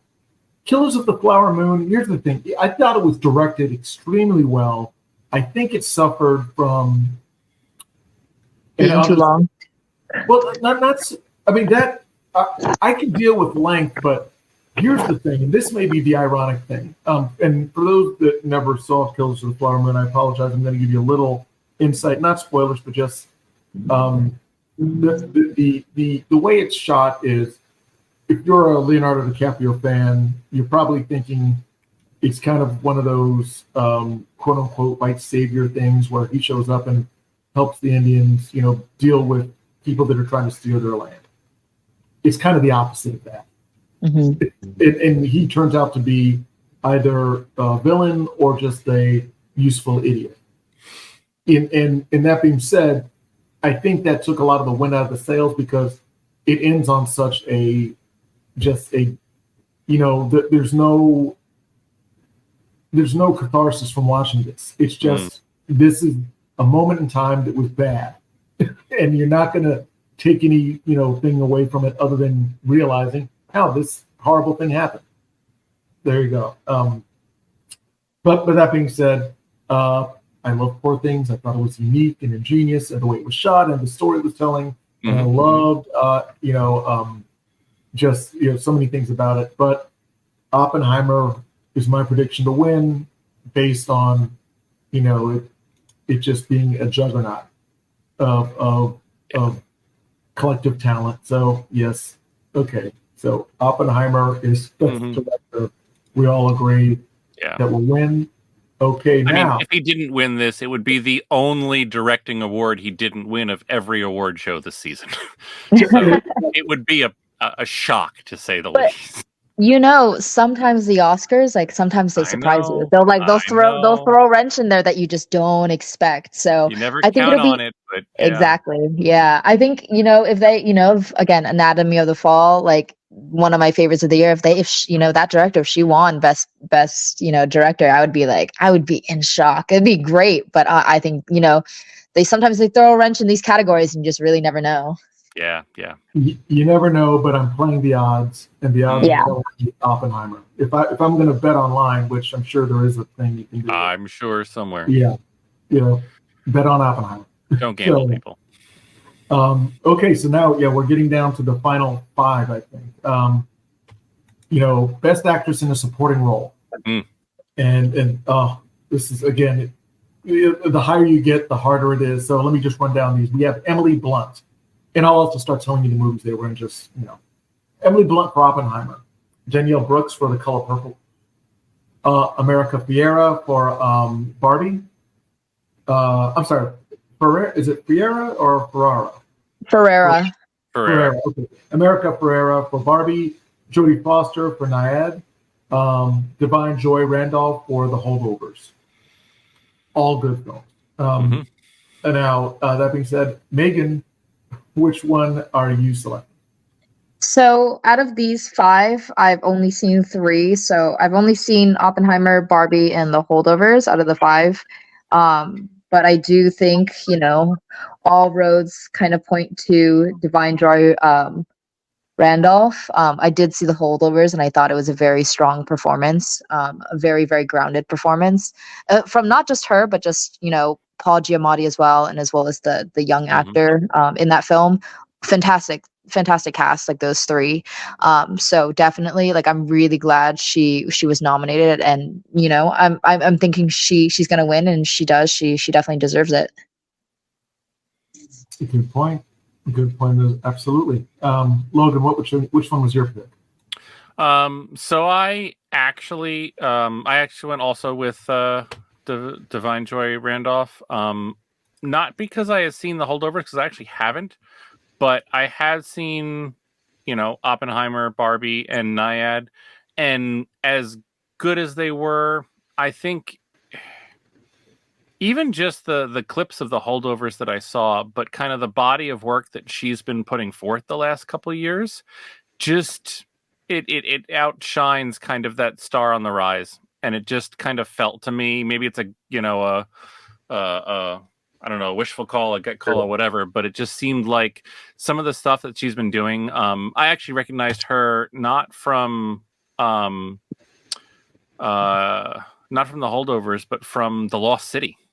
Not that was a movie worth necessarily even watching, but as a standout kind of from there is like, oh, who is this person who's there? She kind of stole her scenes there a little bit for me, as well as Only Murderers in the Building as a detective. So kind of seeing her body of work and seeing that she kind of got that up there. Haven't seen The Holdovers, but if she rose to the occasion, which it certainly seems like she did, I think she's a shoo-in. Logan, perfectly stated, and I will double down on that because my first time seeing Divine Joy Randolph was I saw her in Lost City, but I also saw her in the series Idol with The Weeknd and Johnny Depp's daughter. Yeah. And I'm sure that's not her name. She has a name. I just don't know. And yes, I will say this. And this will, and I feel bad because I forget her name. In the movie Precious, what was the comedian who was in Precious? Monique? Monique, yes. That level of delivery, working class woman who's, just has such humanity. And you just, your heart goes out to them and what they're dealing with in their life. This was, it was just an amazing performance by her. And I do feel comfortable, that's my prediction, that she will win.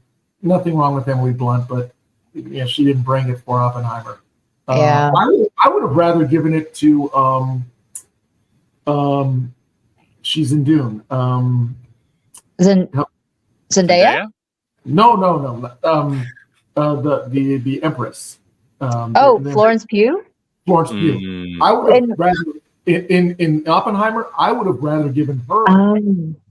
Yeah. Oh, interesting. Okay. I mean, because she just seemed like so much more intense. Emily Blunt was very stoic and supportive of the character, but Pugh just. I mean, I just really liked her performance, and she looked like she didn't hold anything back. She really wasn't. She never does. She's always great in everything she's in.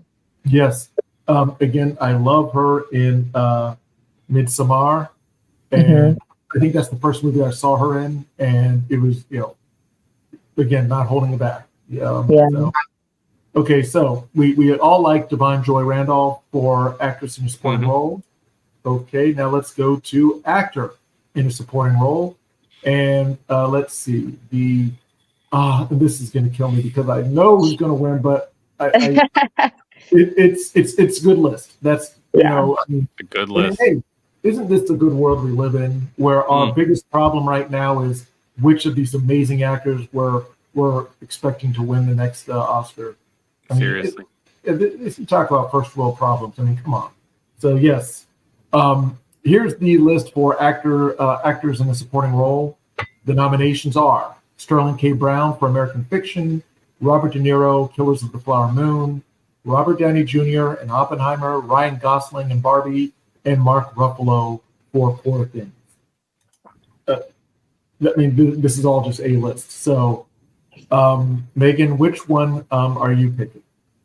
So I think, there is one person that's really kind of the standout in terms of award season. He's got all the buzz. And I do think it is going to go to Mr. Robert Downey Jr. for Oppenheimer for his supporting role. Very, very good performance. I will say, though, I think it's, just because he's coming off Iron Man, like Avengers stuff, only within the last few years. I'm glad that he's taking on a role like this, that's different from what he's obviously done for the last 10 years. So I'm really glad he's taking on these roles. I will say that when I was watching it, I kind of kept thinking he was just going to like break out into a joke or something, just because I've seen him as Tony Stark for so long. But yeah, I do think it is going to go to him.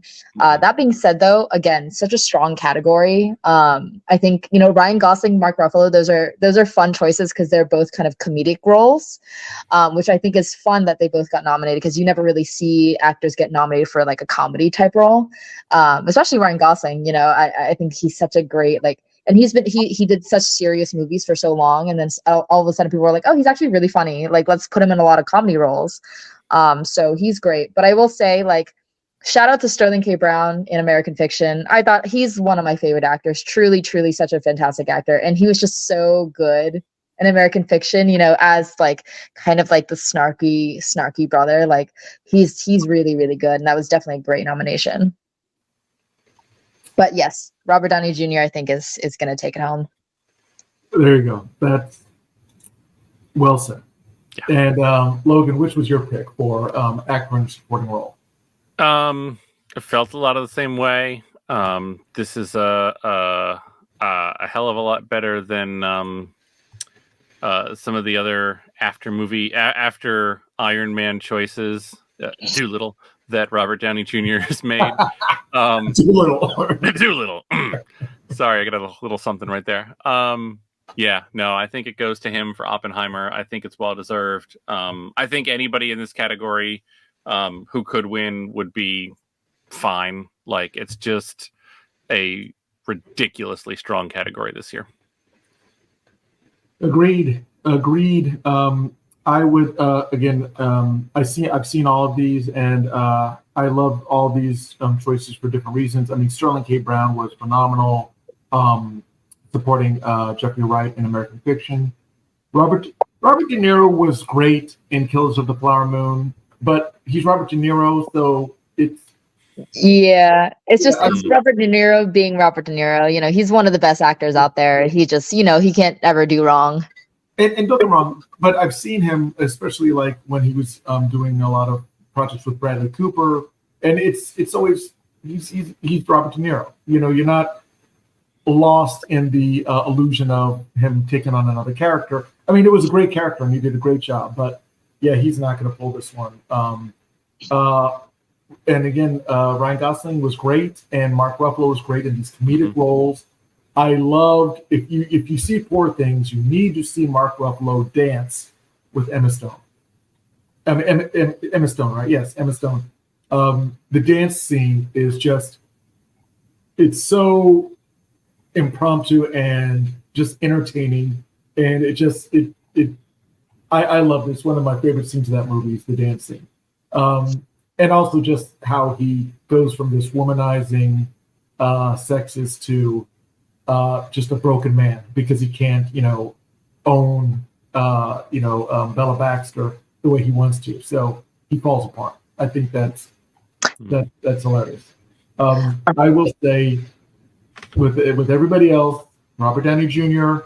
And the Oscars love a comeback story, but it's ironic because he came back from hiding in people's bushes to being the highest paid actor in Hollywood, and then going to Dr. Doolittle and some other interesting projects to right back into the Oscars. Because now I forget if he won. I know he was nominated for Chaplin, when he did Chaplin way back in his earlier days. Mm. But yeah, no, he killed it. I mean, he played it subdued, and I think that's usually when people give you that Oscar nod is when you show your range.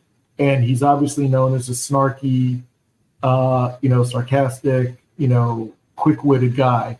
But this one was a total against type, subdued, and tell me if this rings true to you, Logan. He reminded me of the character in the old film Amadeus that was by Abraham. F. Murray Abraham, was that his name? I think so. Yeah. Just for those from what, 84? Yeah. For those that don't know, there was a movie based on F. Murray Abraham. Yeah, F. Murray Abraham played the court composer, and all of a sudden, this young upstart Wolfgang Amadeus Mozart shows up, and he's like Prince. He can just play whatever he wants, and it's effortless. And because of that, F. Murray Abraham was jealous and resentful. And I got a lot of that from Robert Downey Jr.'s character, being an admirer of Oppenheimer, but feeling slighted and just feeling venomous towards him and trying to set him up to fail. So that just came out when I saw him. I was like, oh yeah, that's F. Murray Abraham. Gosh, that's a great movie I haven't seen in a while. Good call. It was great. It was great. Great period piece. And, I probably wouldn't have watched anything about Wolfgang Amadeus Mozart until I saw that. Great film. Okay, now we're getting to the end here. So next one, lead actress. Actress in a leading role. Yes. All right, now let me go down this list. Annette Bening in Nyad, Lily Gladstone in Killers of the Flower Moon, Sandra Hüller in Anatomy of a Fall, Carey Mulligan in Maestro, and Emma Stone in Poor Things. Oof. Again, the air's getting thin up here. It's all good, all good characters, all good movies. Megan, which was your pick? So my pick, I think, is going to have to go to Lily Gladstone in Killers of the Flower Moon. I think, first of all, I think she's fantastic in that film. Such a strong presence in general. And again, I think it's going to be like kind of like a milestone win. Like if she wins, she'll be the first Native American woman to ever win Best Actress. So I think that's such an incredible thing. And, again, very, very good in that role. I did think it was interesting that she was nominated. They pushed for a lead actress nomination instead of a supporting, because when you watch it, you kind of think that she's a supporting character. But again, I'm glad that they pushed for the lead, and I'm glad that she's kind of the front runner for it. But I will also say, I haven't seen Nyad and I haven't seen Maestro, but I will say Anatomy of a Fall, like Sandra Hüller and Emma Stone, insane, incredible performances. I think for Emma Stone in Poor Things, I think maybe my favorite performance from her ever. So I think she was so good in that. But also, if I could personally choose who the strongest actor was in this category, I kind of feel like Sandra Hüller in Anatomy of a Fall. She's just so there's just such an intensity to that character, and you really there's just something, and again, with the script, you really don't know what's going through her mind, and she just plays that so well. And you see it again in Zone of Interest. She just has this intensity to her, and there's this one scene in that movie where she just blows up, and it's so it's just so intense. So I think she's fantastic. But again, Lily Gladstone, so strong in Killers of the Flower Moon, and I really do think that she is going to get that, and I do think it's well deserved. Again, you speak the truth, Megan. You speak the truth. So, Logan, what's your pick for actress in a leading role? So, I mean, again, this category is just all these coming up are just anyone could win, and it could be yep, that's well deserved. No People question. don't appreciate how hard our work is here. It's some years it's not this hard. Some years it's really it's not. Yeah. But man alive. So I went dark horse on this one. I could easily see Lily Gladstone for sure. I could see Emma Stone. But I actually went with Annette Bening. I did see Naiad. I was inspired by Naiad. I thought it was exceptional work.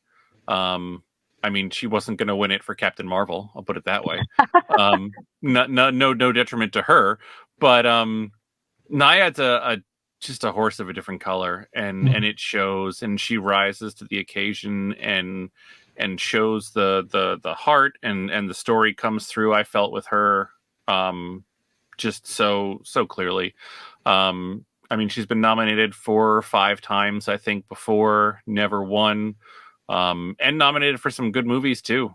I think she was even in for American Beauty, which could have easily been a good one. So I think it's her time. I think it's yeah, I'm gonna go with Annette Bening.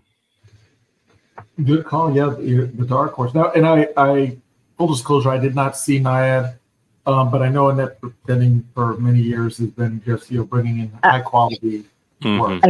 I think she's a very, very underrated actor. And one of my favorite movies of all time is 20th Century Women, where she plays the main character in that, and she has just such a presence to her, and it's like she's so grounded as an actress, and very, very underrated. So I haven't seen Naiad either, but love Annette Bening. If she won, it'd be great too. There you go. And again, I would be satisfied with anybody winning in this category. Yeah. Annette Bening. I now want to see that as well, just because Naiad's gotten several nominations here. Sandra Hüller, and again, Anatomy of a Fall and Zone of Interest in the same year. I'm just like, what? So yes. And what was the first movie I saw her in? I saw her in I saw her in another movie, because that's how she stood out to me. I was like, oh yeah, she's in such. But anyway, she's a great actress. And Carey Mulligan, I did not see Maestro, but we've spoken about Carey Mulligan in some of her other roles, so I'm sure she was phenomenal. Emma Stone, I loved her in Poor Things.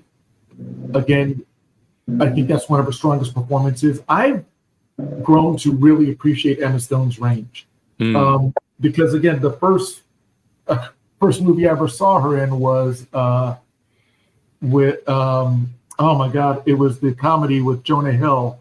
Superbad. Superbad. Yeah, exactly. I mean, forever ago, and then I really started to appreciate her comedic timing with when she was in the movie with Ryan Gosling, where they saved jazz. Oh, La La Land. La La Land, yes. Where they discovered and saved jazz, which is it's a great feat to do that. So yeah, and just her comedic timing with Ryan Gosling, and also the one with Steve Carell. What was that? Crazy Stupid Love. Crazy Stupid Love. Yeah, just again, very, very, and even in Zombieland. Zombieland. That's where I was going to go. Yeah, I mean, just really good. That being said, giving her all this praise, I'm going with Lily Gladstone. Again, I saw some behind the scene footage of Killers of the Flower Moon, and Leonardo DiCaprio and Martin Scorsese were talking about how surprisingly on a large scale film like that, they were doing a lot of improv, and times where she would go into indigenous language was not on the script. One of the scenes that they were talking about is when she first meets Leonardo DiCaprio, and he's her driver, and he's like saying something, and then she just responds in her native tongue. That's not in the script, and their whole back and forth is just organic. And again, to be on a Scorsese film, just going improv with DiCaprio, I think that just shows her chops. And I do believe that she deserves it just for her skill set, but also just to get a little color in there, for crying out loud. And I just have a feeling also because Killers of the Flower Moon, I don't think it's going to win any other nominations. I think this one is one that they should shine the light on, because I don't think I picked that for any of the other films. So there we go. All right. We're getting down there. We're getting down to it. Okay, here we go. Actor in a leading role. Oh, geez. Okay, let me go down the list here. Bradley Cooper for Maestro. Coleman Domingo for Rustin. Paul Giamatti for The Holdovers. Cillian Murphy for Oppenheimer. And Jeffrey Wright for American Fiction. Oh, it's not fair. It's not fair. But let's go with you, Megan. Which one did you choose for the best actor in a leading role? So actor for a leading role, I think, is going to go to Cillian Murphy for Oppenheimer. I think he's been the strong front runner for this category for a while now, since the beginning of award season. So definitely think it's going to be going to him. You know, he's been one of my favorite actors for a long time, and I think it's good for him to get that recognition for this role. So I'm sure I have a strong feeling it'll go to him. So if it does, much deserved. The rest of this category, though, is very strong. I unfortunately didn't see Maestro and I didn't see Rustin, but I will say Coleman Domingo, one of, I think, like maybe top 10, one of my favorite actors. So I'm glad that he's getting recognition. Like, I'm glad that he's getting nominated, things like that. So, and Coleman Domingo's, one of the best. And I will say also Paul Giamatti, great comeback for him, and I think he was really, really good in The Holdovers. So, a lot of really good nominations. The one that surprised me, though, that the one person that didn't get nominated that I was kind of surprised about was Leonardo DiCaprio for Killers of the Flower Moon. Such like an A-list star that usually, he gets on a lot of these nominations. He just his name's nowhere to be found. So I thought that was kind of an interesting choice to not include him. But again, like the rest of these performances are very, very strong. But I do think it's going to be Cillian Murphy's year. I hear you, and I'm not repeating anything you just said. So, Logan, what is your pick for actor in a leading role? I mean, I feel like we're going to end this episode really quick because Cillian Murphy. I mean, it's Oppenheimer's to lose at this point. Not, again, the risk of sounding redundant that any of these wouldn't be fantastic wins, but Cillian Murphy. I hear you. I'll add a little commentary. Bradley Cooper, I'm sure he did great with Maestro. I did not see Maestro. I'll check it out. Coleman Domingo, I did not see him in Rustin, but I just recently saw him in the Runaway Dolls. Is that what it's called, Megan? Runaway Dolls? Drive Away Dolls. Yeah. He had a small role, but again, he was good. He was also in the Walking Dead spinoff. He's in a lot of stuff, and like everything I see him in, like he was in Beale Street, If Beale Street Could Talk. Yes. He's in the Walking Dead. He was in Euphoria. Like everything he's in, he kills it. Like he's truly, truly one of my favorite actors, and I'm really glad that he's getting more and more recognition now. So, I love him as an actor. And I also saw him on one of those variety, where all the actors sit at a table and just discuss their craft, and he actually had some insightful things to say. May not have been that, but I definitely saw him being interviewed, and he put it out there that, and he said something that Carl Weathers also kind of keyed in on. Rest in peace, Carl Weathers. About, you can be an actor. That's not hard. You can be an actor, study your craft, and get work, and you can be an actor. Being a star is different. Being a star, that's like, that's, lightning in a bottle. But you can be a working actor and actually, if you love acting, you can make a living at it. And he went into it with that kind of attitude where it didn't need to be his name on the marquee. He just wanted to, do the craft. And he can show that he's just, really good at what he does. And I forgot he was in If Beale Street Could Talk. I love that movie. I would say Paul Giamatti now. Paul Giamatti hasn't been in a lot of big feature films, but he was killing it on the series Billions. I don't know if you've ever seen that. I haven't. Yeah, I've seen some of it. If you have anybody out there, there's a series on Showtime called Billions. It's about a hedge fund owner played by Damian Lewis, I believe is his name. And then the district attorney at the time is Paul Giamatti, and they're just going at it. You know, I'm going to steal the money. I'm going to catch you, and that's the whole thing. And it's amazing his delivery in that. And Cillian Murphy, been a big fan of his ever since 28 Days Later. You know, he's Yes. Oh, yes, yes. Your favorite movie? 28 Days Later and Sunshine, both Danny Boyle. Yes. Yeah. And then he's gone on to do other things, but those are my favorite early films of his. And yeah, he's just, and of course, Peaky Blinders, which is just a whole nother level. You know, that's one of those episodic gems that you don't see that many times. So, and Jeffrey Wright. Jeffrey Wright, love him to death. I've been a fan of his since Basquiat. One of the best movies about, biopic movies about an artist ever. Basquiat, definitely check that out. Directed by Julian, no relation. And, he was great in that. And I've seen him do things, he's in was it Syriana? Yeah, Syriana with George Clooney. He was in that. And he also portrayed Dr. Martin Luther King. He was in Angels in America.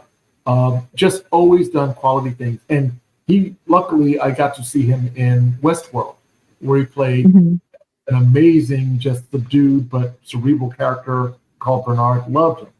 And yes, so I love that he's nominated. Not going to get it.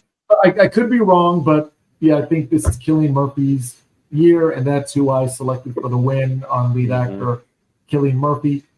But I would say between the two, I mean, it could be an upset. It could be Jeffrey Wright. Could be. Could be. You never know, and it'd be great either way. Yeah, totally. Exactly. It's just degrees of winning, as I like to say. Okay, now the final one is here. This is the big one. This is the envelope that they bring out. And, it's brought in a briefcase attached to somebody's wrist, and they bring it to the podium, and we're about to discuss the best picture. And we should get paid for this because it is so stressful choosing the best picture. So let's see. The nominees for best picture are American Fiction, Anatomy of a Fall, Barbie, The Holdovers, Killer of the Flower Moon, Maestro, Oppenheimer, Past Lives, Poor Things, and The Zone of Interest. So again, so many movies. First of all, I didn't know you could have that many nominations, but I guess yes. I think you can have 10. The maximum is 10. And you don't have to do it every year, but when it's a good year, they'll do 10. I think that's basically a scam just to get people to watch, because you want to see if your movie's going to win. So that being said, Megan, this list of these ridiculously good films, what is your best picture prediction? So again, fantastic year, I think, for film in general. And it was funny because I was just looking the other day at some of our previous years, some of our previous best picture nomination years, some of them not so strong, some of them in the last couple of years, and not such great years, but this year was definitely a really, really good one. But of course, I think all roads lead to Oppenheimer. That Oppenheimer sweep is coming. I'm telling you. I'll be very surprised if it's not. I definitely think it's been the front runner for a long time. It's the one that everybody's talking about. So definitely think it's Oppenheimer's year. That being said, though, such an incredible choice of films this year. Personal favorite, again, if it goes to Anatomy of a Fall, I will be crying. I'll be screaming. Again, don't think that's going to happen. I do think it's going to be Oppenheimer, but such a great category this year. Agreed.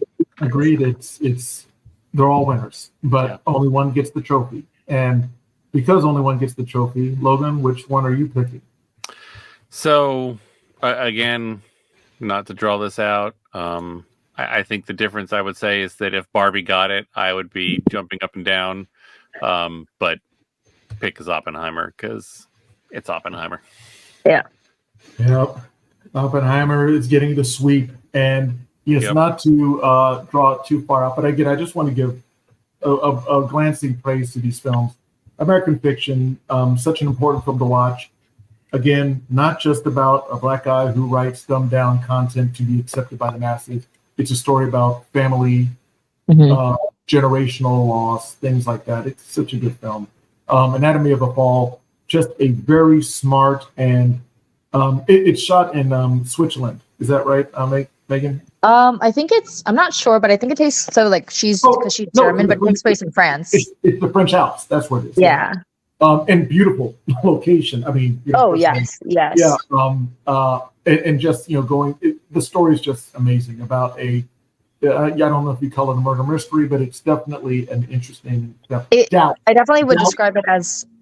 Yeah, I would describe it as a courtroom drama. That's very much what it is. And if you love courtroom dramas, this is like the cream of the crop courtroom drama for sure. With subtitles. Absolutely. Yes. And Doubt was the film I was talking about with Philip Seymour Hoffman and Meryl Streep. Doubt. Not Bound. That's another movie. It's not the same subject. No. Yes. Barbie, yes. It was an event. It was a milestone in movie-going history. Not going to win it. It's just Holdovers, great film. And again, heart, the way it was shot on film, portraying, I think it was like 1974. You're transported there. You're along for the ride in the 70s. So, great film. I wouldn't be surprised if it did win, but I'm not expecting it to. Killers of the Flower Moon. Yeah, again, it's just it came out I think too early, and it also just. It's not a feel good film of the year. It's just about the rich screwing over the poor. It's Maestro, have not seen it. I'm sure it's good. Past Lives, love that. I love Past Lives, but I don't think enough people have seen it. And I doubt even everybody in the Academy saw it. But it was good. It was good. I actually am surprised that it didn't get more nominations because I think they got a lot of nominations for other award shows. And there was I think Greta Lee, who's the main actress in that, she's been getting a lot of there's been a lot of buzz around her, and she's been getting nominated for a lot of other award shows. So I'm surprised that she, her name, and even some of the other actors, in other categories, it didn't really come up a lot, just because I actually do think Past Lives was kind of a lot of people really, really liked that film this year. So a little surprised that it didn't come up more this award season. So, but I'm glad that it got a Best Picture nomination. Final two movies on the list. Poor Things, beautifully shot, and just again so unique. It reminds me of some French stylistic films that I've seen in the past. I think one was City of Children, just like a dream quality that you have to it. But also just a beautiful story of a person coming into their own and discovering their own femininity, sexuality, humanity. And it's beautifully portrayed the way that Emma Stone does it. So Poor Things was great. And finally, Zone of Interest. Again, you need to see it, but you need to take some time to see it because it's going to stick with you. And the way that it communicates horrors in a sterilized environment, it's like being an executive of a slaughterhouse and just saying, yeah, we need to do this many cattle by this. It's just the being removed from the actual horrors that are happening, and that's what this communicates. And it's so unsettling, but it's something that I think needs to be seen, how people can accept things like this as just normal, given circumstances like that. And not that that's happening now, but I think it's a must watch. That being said, I'm on the bandwagon for Oppenheimer. I think Oppenheimer will win Best Picture, as Logan does, as Megan does. We're all Team Oppie. And I think it's got so much going on for it. It's a historic story dealing with one of the most impactful moments in American history. Great direction, great score, great cinematography, and Cillian Murphy lost a lot of weight, and we know how the Oscars love transformation. Weight loss. Oh, those big Yes. transformations. Yep. Yes. Yep. Oh yeah. I mean, just like last year with Brian Fraser and his weight. Brendan gain. Fraser. Yeah. Yeah. Fraser, yes. And and Megan said earlier, when you're transforming yourself, that's The that. Oscars love it. Again, like, Yep. you're losing weight, you're gaining weight, you've got prosthetics to make you look older. Or the prosthetics to make you look bigger or whatever. That's like chef's kiss to the Oscars eyes. That's like their favorite thing, truly. I mean, Christian Bale should have been winning Oscars every year for a while there. I mean, Oh yeah.